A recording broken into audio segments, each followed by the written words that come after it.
There it is. Hi, I'm Hi. Jasmine, I'm Joseph. just to not get confused. Yeah. I'm so happy to be here. Second time at Craft, third time in Budapest. And I'm a little bit nervous as well. Oh. Yeah, when Joseph and me brainstormed ideas about this talk, first thing coming up in our mind was psychological safety, team intelligence, and then we kind of thought, no, we're not going to talk a third time in a row about psychological safety here. We're still passionate about psychological safety and team intelligence, but that might be a bit boring for you. So what we came up is we put together things that we thought was really, really powerful for us in our life, but also in business, to help ourselves understand the complexity of human business, the complexity of ourselves, and also the complexity of software craftsmanship. So it's a beta version. It's the first time we're doing this talk. We're really, really excited. I'm really excited about feedback afterwards as well. Yeah. And I would say we get started. So actually, that talk started when Joseph and when we met. I met Joseph in Karlsruhe at a meetup, and he did a talk about rank and power. And I entered the room in my favorite dress, which happens to be that one, a red dress. And after the talk, we got talking, and we got a bit kiki with each other. And then all of a sudden, Joseph said, do you actually know what science says about women in red dresses? And I was like, no. Should I? So there is actually extensive research about red on women. And the research says that young women in red dresses are sexually more attractive to men, but men are not aware of that effect. I find that pretty interesting. And also, they had experiments running where they had a red blouse or a blue and a green blouse for women, and they were telling the woman that they're going to meet a man or they're going to meet an attractive man. And women were choosing the red blouse significantly over the other colors when they were going to meet an attractive man, whereas they were choosing the other colors when they were going to meet a man. I feel complimented. Thank you. I'm not going to tell you that it was the first date night my partner and I had since giving birth to our second child, that meetup. But then also the impact that wearing red on other women is quite interesting, because other women are viewing the woman wearing red. They're showing mate guard, and they're showing a rather aggressive behavior against that woman wearing red, because in evolution, it's threatening. So then, I thought it was really interesting. If Joseph is teasing me about my favorite dress, and I thought that situation is the perfect situation to be on stage in my favorite dress, I looked at Joseph's Facebook picture. Revenge is sweet. With a guitar. I then did some research, and then she threw some papers at me, which said that actually men carrying a guitar have better chances picking up women than men carrying a tennis racket do. Yeah. I see women nodding in here. That's cool. It's even better if you put it on your Facebook profile. So this is the way we do work. We throw papers at each other. We throw ideas at each other. Some of the stuff comes up from our research, what we do with teams, from our work, what we do with teams. Some are the things that other things that we discuss, and sometimes we pick up things that we just think, oh, that's cool and that's interesting. So what we want to do in the next three-quarters of an hour is talk about a number of these things that we found are interesting and relevant for the work that you do, but also some stuff that's just fun. So what are we talking? Why do we have brain in the title? Why do we talk about brain things? I mean, we all have one, essentially. And there is plenty of misconceptions about brain, and there are a lot of things that go on in our brain that we are unaware of. And that's good for most situations. For some, it's not that good. As you see with the red dress, it has an impact on men, but they're not aware of it. And it has an impact on other women, and they're not aware of it.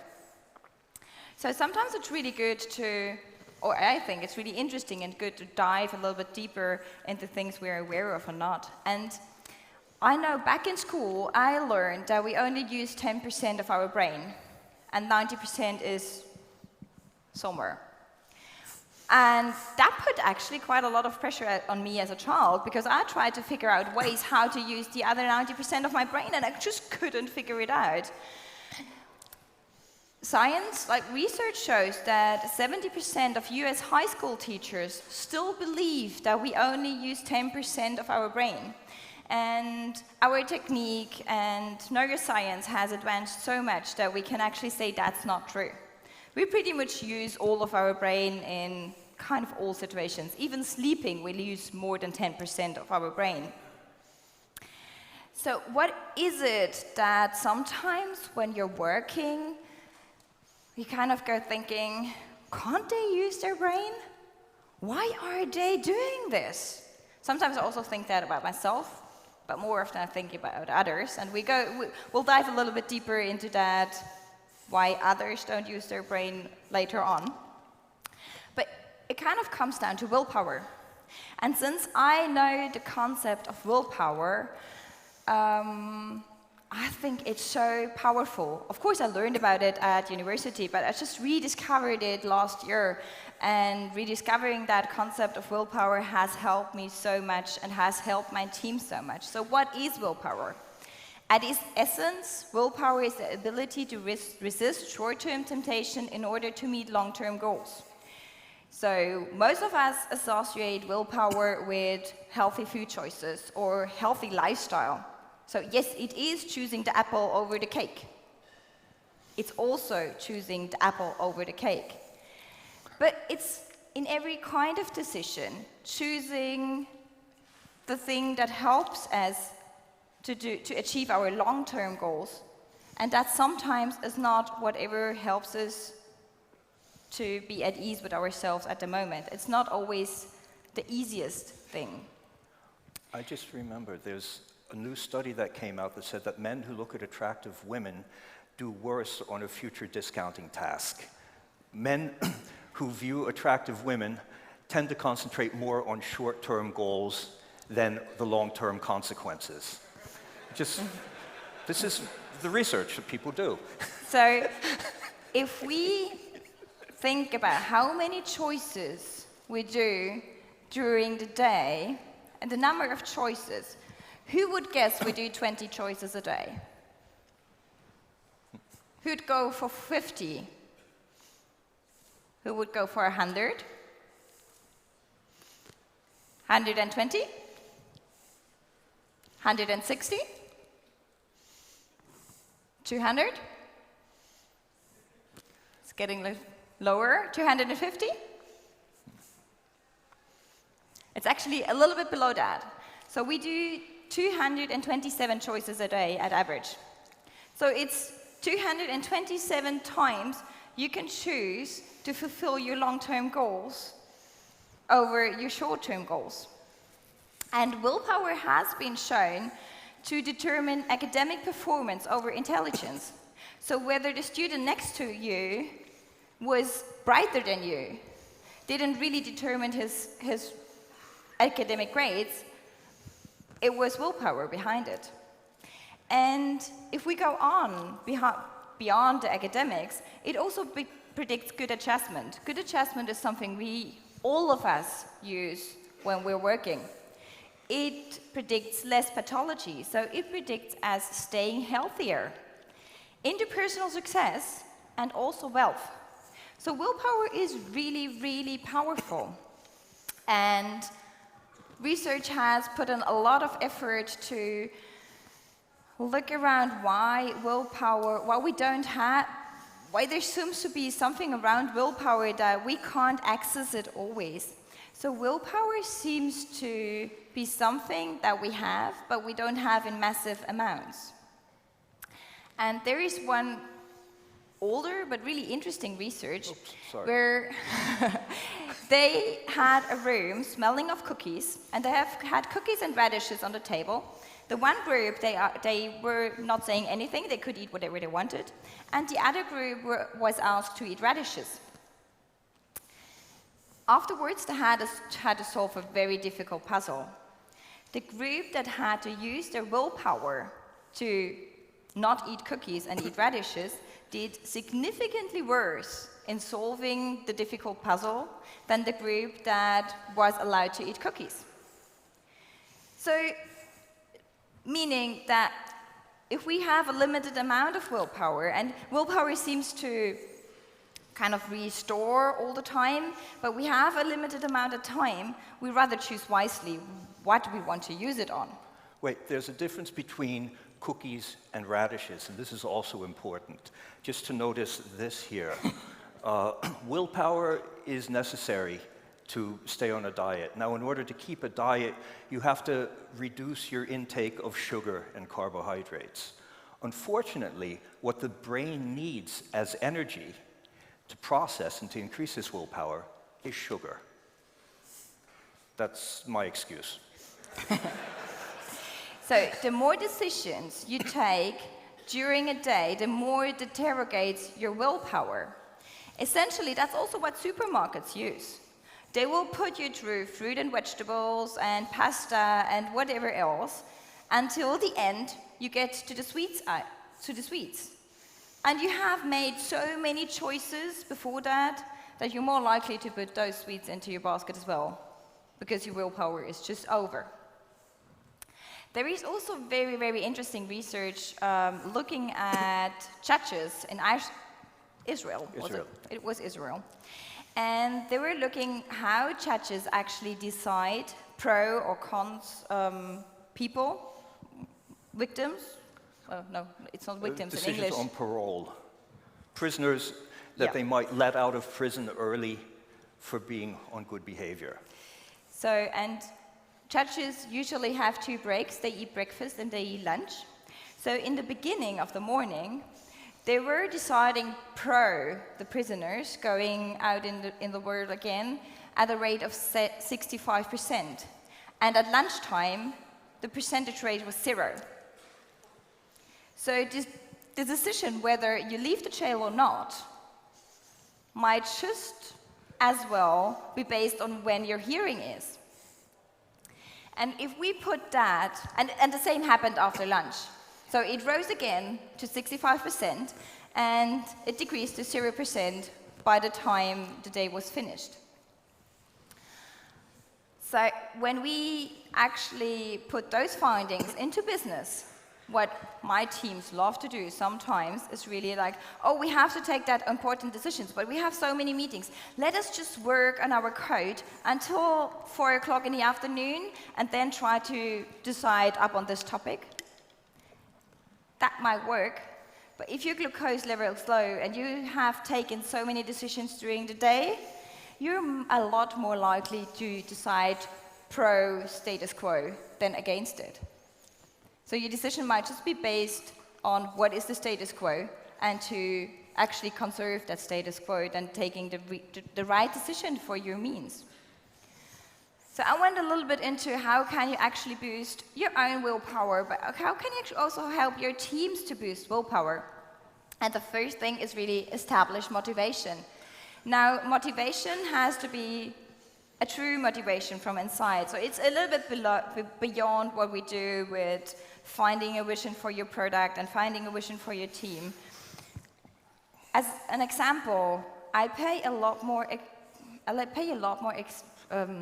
attention on what we decide in retrospectives, and I pay a lot more attention if each and every one of our team members is on board, and if that action items that we are actually deciding on that retrospectives is in line with the purpose and the motivation of each and every one of my team members. Because I know if I don't do that, they're a lot less likely to decide pro our action items with us remaining status quo. The other thing is really focus one goal at a time. So writing a wish list at New Year's Eve is probably the worst thing you can do. You will use so much of your willpower that you will not do any of the things on your wish list. Be authentic, and I need the next one as well. So it just goes together. Be authentic and express your emotions. There are various studies showing that if you use your willpower to not show your emotions or to be someone else, like, you know, that typical situation when you meet your in-laws and you're smiling and you're trying to be the good wife, your willpower afterwards is very low. You're a lot less likely to achieve good results in conceptual things, but also health choices. So fostering a climate that helps you to be authentic and express your emotions will help your teams to use the willpower they have on important things than rather hiding their emotions. Physical exercise is a cool thing. So most of us think like, oh, I need so much willpower to do physical exercise. But physical exercise is actually a treatment to enhance your willpower as well. And it doesn't have to be going to the gym. So what I do with my teams is really, I do one-on-one coachings, walking with whoever I do a one-on-one coaching. I do retrospectives, going for a walk. One of my teams once had the push-up challenge before our daily stand-up. It was cool. I sucked at it, but it was really cool. So it can be a lot of fun ways to establish physical exercise, and that helps our willpower as well. Eat regularly. So as we said, it's actually, if you choose healthy choices over sugar, it will help your willpower a lot more because your glucose level is stable, but eat regularly. And I also stopped bringing sweets to retrospectives. I bring fruit instead, because I don't want people to use their willpower on not eating that Snickers bar on the table. I want people to use their willpower to focus on that retrospective. So what I do is I take 5 minutes, I cut up fruit before retrospectives sometimes and bring it to the team. And mindfulness practices. It has been shown that people practicing mindfulness have a lot more gray matter, which is something in the brain, which is something we need for willpower.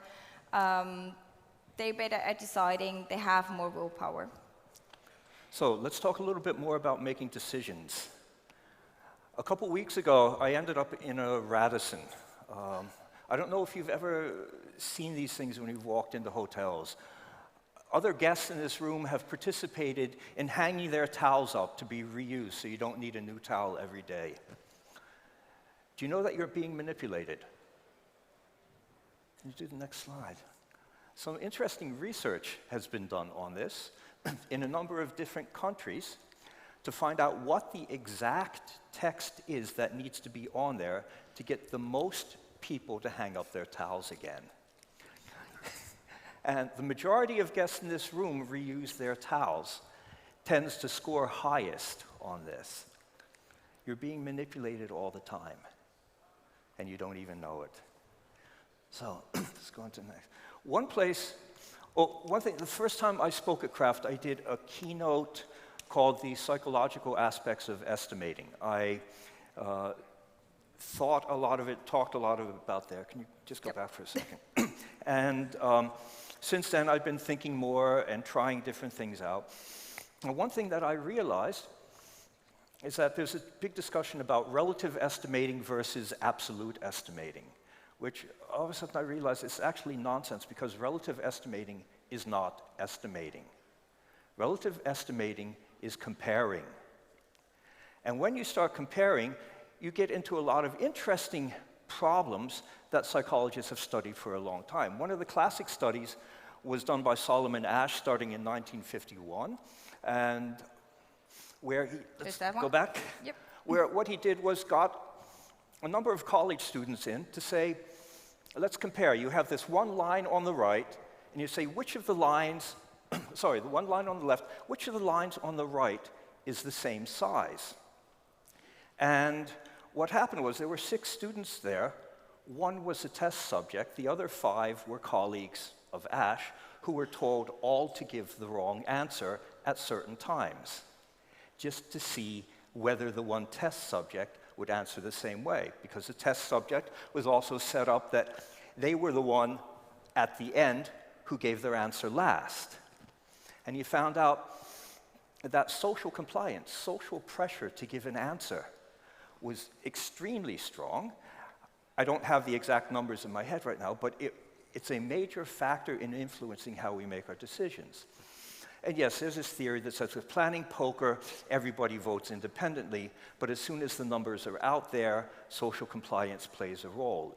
Once you start discussing, right? If you put the numbers out and didn't discuss them, then you'd have a basis for doing some things on it. Although as soon as the numbers come out the first time, you get into the cognitive bias of anchor and adjust bias. And another thing that I thought was interesting in terms of this, relative estimating breaks down in another place, and that's what you have when you have this reference story, is you have a single data point. And if you think about it, an estimate is not a number, an estimate is a range. If you want to get more into better estimating techniques, look at reference class forecasting. Reference class forecasting is what airlines do to tell you how long it'll take to fly from one point to another. A single data point has no statistical significance. Right? A reference class is an expression of a statistical distribution of probability, saying that a task like this will typically take between then and then, will average out to this. Another thing that I realized... Sorry, please. That's a really good argument if you work with management. We had, on the earlier talk, we had that thing of how to talk to management. And I find by calling estimating, management always thinks like, well, it's estimating, it's hard facts.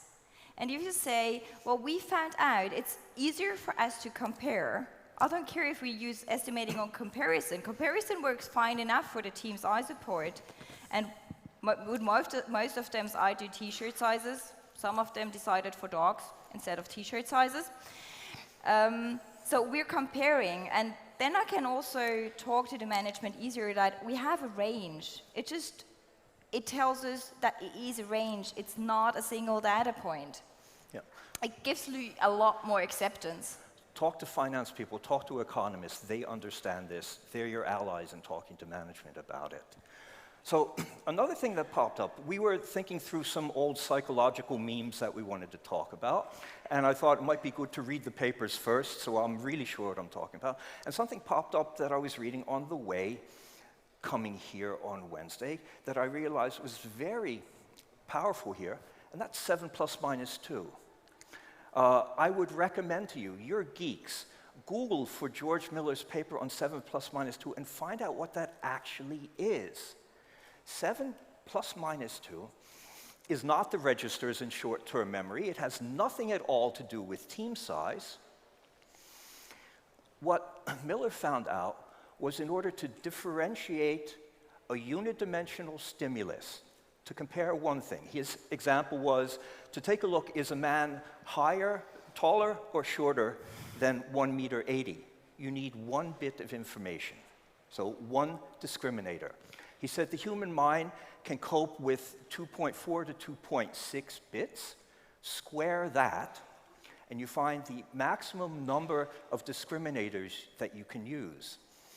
A lot of theory, but this means in practice. I don't care what you're using, if you're using t-shirt sizes, if you're using fish sizes, if you're using buckets, you can't use more than 6. 7 at the most. That's the limit that our brain has to discriminate this stimulus of just the length in time or the size. You can use t-shirt sizes, but don't use more than 6. There's a reason why most Likert scales that are used in assessments have 5, at the most 7 values. And it's because of this. So you can find Miller's paper, Google it, it's an HTML version online, read it, you'll love it. It's information theory, it's not psychology. You'll really enjoy reading it. So, and by the way, since we talk about that in terms of short-term memory, that doesn't apply at all. Bennett did a really interesting study of waitresses to find out how many drink orders they could remember. And he found that most of them could remember 15 drink orders very easily. The person who scored highest could come into a room and remember 150 drinks that people ordered. So 7 plus minus 2 has nothing to do with memory. It has to do with the way we decide, the way we discriminate a unidimensional stimulus. Oh, another thing that affects our estimating, and this is something, I just did a product owner training at the beginning of the week and got into discussing with product owners about the way a product owner phrases something will influence the way the teams estimate. And this is one of my favorites. Loftus and Palmer, back in 1974, did an experiment where they showed people a film of two cars crashing into each other. And then they asked the people how fast they estimated that the cars were going when they either collided, when they bumped into each other, when they contacted each other, when they hit each other, and when they smashed each other. Which word do you think gave the highest estimate of speed? What is it? Smashed. Okay, let's take a look at the data. Actually, yes. Smashed gave the highest, then collided, and then bumped, and then hit, and contacted. Even more interesting, 2 weeks later, they called the people up and asked them if they remembered seeing the broken glass on the ground. There was no broken glass on the ground, but the people who used the word smashed remembered seeing broken glass. They implanted a false memory. The way you phrase things influences the way people think, and especially the way they estimate. So language does create reality, and in different contexts. So it has something to do with estimation, yes. If you phrase things in a different way, people will estimate it higher. But it also has something to do with how you frame your concerns, your wishes. It has something to do with how you run your retrospectives as well. So psychological safety, to me, is one of those concepts where language really phrases what we think about it. A lot of the things that I hear that are wrong about psychological safety, like psychological safety is a team living in harmony, where I think... we have to like each other. Yeah, we have to like each other in order to feel psychological safe. That comes from the term safe, because safe kind of makes us think of liking each other, of being in harmony, of a hippie culture. And psychological safety is just not that. It's not the opposite of it, but it essentially doesn't really have anything to do with it. Yeah, decisions, I'll just quickly go back. Making decisions based on data.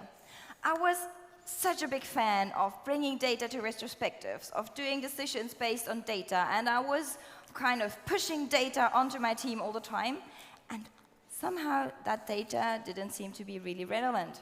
It didn't really make us decide better. So I went into looking what kind of rules, algorithms are in our brain that make us not deciding better when we have data, because that's, to me, not logic. There is a very interesting thing that goes on. It's that we ignore the base rate. So if I would tell you there are 80% of yellow taxis in Budapest and 20% of red taxis in Budapest, and we were watching a street and taxis going by, and there are 5 yellow taxis going by, and I would ask you, and what are the chances that the next taxi is red? And you would say, oh, it's very, very high. I mean, the chances that the next taxi is red is 20%, even though the others were yellow. So we just neglect the base rate when we do decisions. We have a law of small numbers. We can process small numbers easier than large numbers, so we tend to believe small numbers more than large numbers. And we overestimate the likelihood of rare events. So, sorry. If I have a sample of 10 people, and I feed that with a story, and I have another sample of 1,000 people, you will believe the 10 people experiment more than the 1,000 people experiment, because it's easier for us to process. But we have to think about selection and sample bias here. Yes. In how far is your sample, regardless of the sample size, statistically significant and representative of the population as a whole? So if I do a sample, this is one of the interesting problems in psychology, is that you have to read and understand psychological research with a grain of salt, because most psychology papers, most research is done on poor first and second semester psychology students who have to work as victims in these things in order to get into the second year. I said in plenty of those Yes. things. And Cara is nodding as well, so she's my mentee. Yeah. I'm so happy you're here. So we do a So- lot of those tests. So you get very interesting results for a sample population with an average age of 18.2 years with one standard deviation of 0.75 years. And you question the statistical significance, what we call ecological validity of applying these answers and these results to men in my age. By the way, the sample is also, I think, 70% something women, all right? And you take Because there were more women studying psychology than men. Yeah, there's always more women studying psychology than men. You have to look at the sample size, you have to look at any bias in that sample and say, how ecologically valid is this to a larger population as a whole? And this is something we'll see later in one of the last things we'll talk about. Yeah, and there is one bias that says that What we just talked about, right? Yeah, we overlook the statistics when a story is involved. So I can bring you good numbers, and we have a good discussion about it. And as soon as we add a story to some numbers, the statistics seems to disappear because we are more emotional than analytic, or at least that's my explanation of it. So whenever I bring data, I make sure that I have a story at hand with it. So that's one of the bases for it. Yeah, oh yes, the next one. Sometimes the results that you get and the decisions you make, the information you have, is counterintuitive.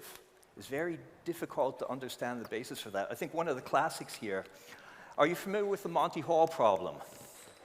Right?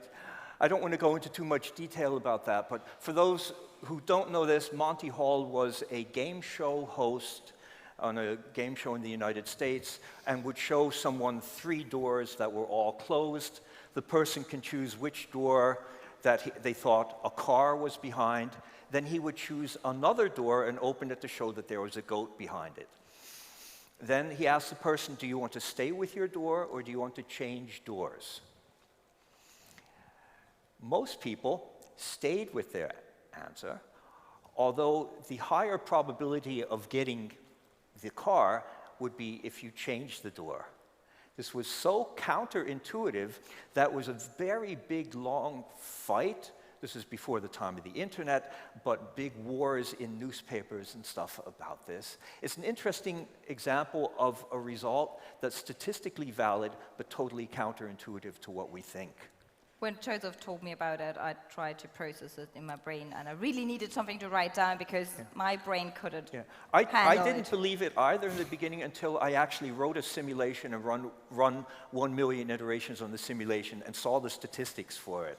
That's when I was convinced. But before that, no.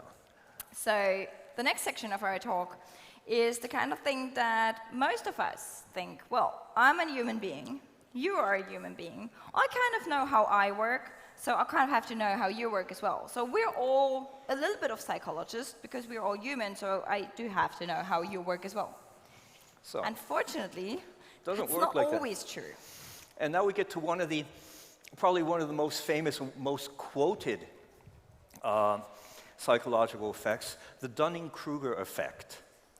For those of you who've not heard of this, Justin Kruger and David Dunning did research, starting once again on college students, who found out that actually the less intelligent the student was, the better they thought they were.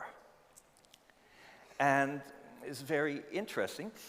What they discovered is that reduced intelligence leads to a reduction in metacognitive facilities, so the ability to self-reflect on your own intelligence, which leads people to believe that they're a lot smarter than they actually are. And what we've seen lately is a lot of research into what we call a domain-specific Dunning-Kruger effect. One of the most noticed ones, there's a paper that just came out a couple months ago, is everybody thinks they know more about politics than they actually do. Another one that's interesting for me because it's based on the work that I do. Okay, you can go on to that. A couple years ago, there was a television series out called Lie to Me. Has anyone ever seen that series? Okay, yes, it's based on the work of a psychologist named Paul Ekman, who I studied with. What researchers found out, there's been a lot of psychological research done in the past about how well policemen believe that how good they are at detecting lies. They believe that they're a lot better at detecting lies than they actually are. The standard is about 54%, which is about just as good as flipping a coin. A latest research done by Levine et al. Discovered that people who watch Lie to Me discovered that they were actually worse, although they thought they were better, because they were tipping more false positives, believing more people were lying than actually were, just because they were watching Lie to Me. So watch out for that effect, okay? So. Yeah, so we go on with working in teams. Also, one effect that makes us not that good psychologists or not that good intuitive psychologists is that we always think that the other one has to be like us. The other one has to think like us. I don't know if you know that effect when you were not able to finish something yesterday and you just quickly hand it over at daily scrum and you will not be able to finish it today and somebody else goes on with your tasks.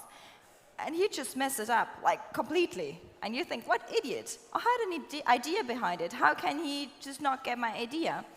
It's because we have that thinking that everyone has to be like us. Yeah. Another bias that comes into place is the fundamental attribution error. That we have the tendency to overemphasize personal characteristics, to ignore situational factors when judging other people's behavior. So whenever I come late to my meeting, I'm sorry to be late to that meeting, but I had to bring my 2 kids to kindergarten in the morning and there was a traffic jam. So I'm really sorry. But whenever Joseph is late to the meeting, I might assume he is just tardy. I'm lazy. Or lazy. Yeah. Or he is not able to set his alarm clock. Because I don't know the situational factors that Joseph has been in. I was here on time this morning, by the way. I was the one flying in this morning, so I was the one being late. But why I tell you this, it's something we all kind of know. If you go into psychology, it's into social psychology. It's one of the first things you learn. And I've been rediscovering it lately because I always put so much emphasis on working with persons, like in person, and that's good. But I realized that if I really want the system to change, if I really want the behavior of our system, our team system to change, it's so much easier to work on the circumstances around it than working with each and every team member. Yeah. So I found that quite a powerful... It was an accident, but you did it on purpose. Right. This is the human version of the estimation problem that we have that Kahneman and Tversky call the planning fallacy. Your estimates get worse when you look too much in detail on a specific problem and don't compare them enough to relevant similar cases. The same thing here, looking too much into a personal characteristic, then ignoring the situation at hand. Okay. And working with teams, that's a paper with it. I came across that effect of people standing behind their solution, very determined and valuing what they built a lot more than what anybody else built. And I was wondering why that was like that. And there is actually really science going into that. So when they invented baking, those baking mixes in the 1950s, people were actually not buying them because housewives thought that would de-evaluate their work. Then they had made one little change. They took the egg powder out of the baking mix, and you had to add an egg to the baking mix. And people were buying the egg because they did something. It was their cake, it was their work. So the IKEA effect really goes down to IKEA furniture, we have the tendency to over-evaluate things we build ourselves. And they tested it with people assembling IKEA boxes, and then asked them how much they would pay for those IKEA boxes versus how much they would pay for assembled boxes by experts. And they were paying the same amount for both boxes, or even more for their own boxes. And they reproduced it with Lego, and they reproduced it with origami rabbits, I think it was. So we over-evaluate things when we do it ourselves. You can use that effect. So if you do things yourself in your house, you're a lot more likely to value it. But you can also use the effect to explain to people why sometimes we start to fight for something that is not worth fighting for. Yeah. So, yeah. We're getting towards the end. This is something I thought might be good to bring up, because everybody talks about this anyway. And I remember back at university having to do an analysis of the Tuckman model, which I was always skeptical about, and I did a lot of research on the critiques of the Tuckman model, saying that essentially, like, okay, that's Tuckman's paper, next one. There are a whole bunch of papers critiquing this, saying that, no, stay on that one. Yep. Don't give the punchline yet. The Tuckman model is essentially the waterfall model of how people form teams. It always has to go in one direction. It's assuming that all groups go through this phase, and it's assuming that the performing phase is the optimum phase. Humans working in groups tend to disprove this. There's an example, Duke Ellington, famous American big band leader who was on tour about 250 days a year with his band in the bus. They used to have fights. They used to have knife fights in the back of the bus. Right? Is this a storming phase, or is this a performing phase? Laurel and Hardy, the comedians, refused to talk to each other off stage. Yeah? Can we really say that all the richness of human interaction can be put into a 4-step waterfall model? Are there not alternate models? As I said, in order to do Tuckman right, one thing we learn to do at university is we learn to really read psychology papers. And you have to learn how a paper is built and really read through the whole thing to get to it. And I must say, at the end, preparing for this, I went back and read Tuckman again. I have to come to his defense. All he did was a literature review of other papers, and the only thing he could validate it on were therapy groups in a mental hospital. And he said, can you go to the next one? This is part of the discussion from Tuckman's paper. You can find it online too. Just go to scholar.google.com, type in Tuckman, and you can download a copy of this paper. He says this literature can't be representative of these processes, and the shortcomings in his finding and his model cannot be rectified using this model. Right? And the inequality of settings, the fact that he's looking at therapy groups, says he necessitates caution in generalizing from this literature. It was not empirically validated. It was a collection of literature from therapy groups in mental hospitals. Think about that the next time you say, we have to use the Tuckman model. So we're not entirely against using a Tuckman model. I sometimes even use it just to explain upper management why it's good to keep teams together and to let them develop, because it's a really easy model for them to understand. They have little time. But I find it very critical if you use a Tuckman model and you make a dogma out of it. You go from that stage to that stage to that stage. And we do a team workshop now because we have to go into the performing stage. It just doesn't work that way. It's not waterfallish. It's also not circular in its essence. So we're nearly at the end. We started with a brain, and we found that paper really, really fun to read. There is actually research saying, I mean, we all know that thing that when you put research or science is saying that, people believe you more. studies say that people will believe, 90% of people will believe anything as long as the first two words are studies say. Exactly. So studies are saying that if you put neuroscience or even the picture of a brain in your blog post, in your article, people will believe you more than when you don't. So that's one of the fun facts to take away. So if you don't believe us, now you should believe us more, right? We have a picture of a brain. Okay. Yeah, so we're at the end of our tour through the brain, through some misconception we might have or not have some things why our brain works in a certain way or it doesn't work in a certain way. We hope you had fun with it. Yeah. We did. Yeah. So we'd like to thank you for staying with us for this little talk.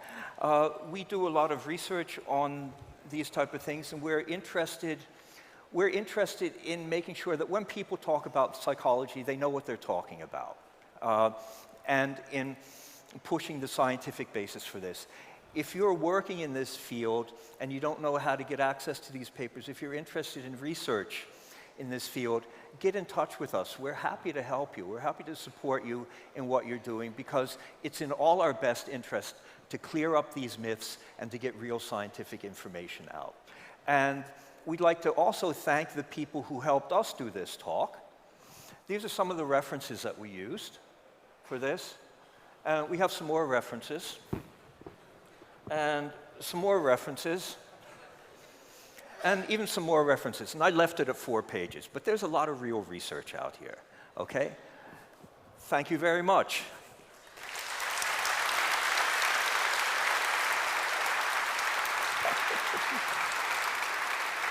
Thank you so much. I think we have time for like 2 questions before we go on. So, first question, how often does your willpower renew? Daily or after eating? 90 minutes. Basic rest activity cycle, Kleitman et al., 1955. It's a cycle that was developed or discovered by sleep researchers. It's a sine wave when you sleep, when you dream and stuff. During the day, it's a cycle of cognitive decline between 80 and 111 minutes. I have a lot of research on that if you need the papers. But you have to find it out for yourself as well. I mean, your rhythm might not be 90 minutes at its point. And yes, after eating, your brain needs glucose, so it will renew after you're eating. And your body actually keeps some willpower for very important decisions. So some of our willpower is kept for survival decisions as well. Yeah. So. All right. What color should men wear to appear more attractive? I think I know. Well, if they're Brad Pitt, they don't have to wear anything. Awesome, thank you. All right, another huge applause for our speakers, Jasmine and Joseph. Thank you so much.